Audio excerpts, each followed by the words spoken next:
If you're traveling outside the U.S. and want to watch ESPN Plus, you can still access it with a few simple steps.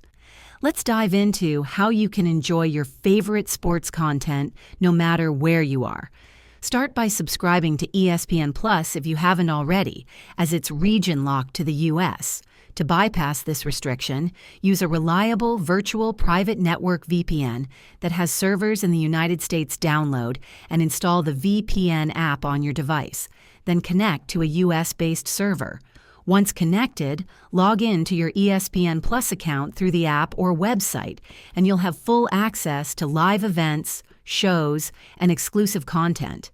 For the best experience, choose a high-speed VPN to avoid buffering, and always check the terms of your VPN provider to ensure compliance.